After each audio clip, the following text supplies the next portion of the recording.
ব্যাংককে দ্বিতীয় দিন আমাদের ছিল সাফারি অ্যাডভেঞ্চার। অনেকটা সকাল সকাল বেরোনোর কথা ছিল আমাদের, কিন্তু বাস দেরি করে আসায় আমাদের পৌঁছতে খানিকটা দেরি হয়ে যায়। ফলে আমরা ওরাংওটাং শোটা মিস করে ফেলি। ওটাই কিন্তু একটা মেইন অ্যাট্রাকশন ছিল। যাই হোক, তারপর বিভিন্ন পশু পাখিদের আমরা খাওয়াই, খুব মজা হয়েছিল পার্কটায়। আর তারপর তো নানা রকম শো ছিল, এলিফ্যান্ট শো ছিল, ডলফিন শো ছিল, আর প্রত্যেকটা জিনিস এত আকর্ষণীয় ছিল, বেশ ভালো লেগেছে। এর আগেও বিভিন্ন সাফারিতে গিয়েছি, কিন্তু এখানকারটা কিন্তু খানিকটা অন্যরকম।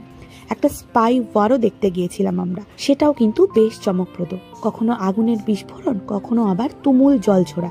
যাই হোক, সেসব মিলিয়ে আমরা এবার এলাম উটকে খাওয়াতে। শুরুতে একবার খাইয়েছিলাম জিরাফকে। বিভিন্ন শো দেখতে দেখতে আর তার মাঝে মাঝে পশু পাখিদের সঙ্গে দেখা করে করে কখন কোথা দিয়ে যে সময়টা কেটে গেল বুঝতেই পারলাম না। আর একদম শেষে ছিল জঙ্গল সাফারি। বাঘ, সিংহ, জেব্রা, ভাল্লুক, কত রকম পাখি পশুর সঙ্গেই না দেখা হলো আমাদের।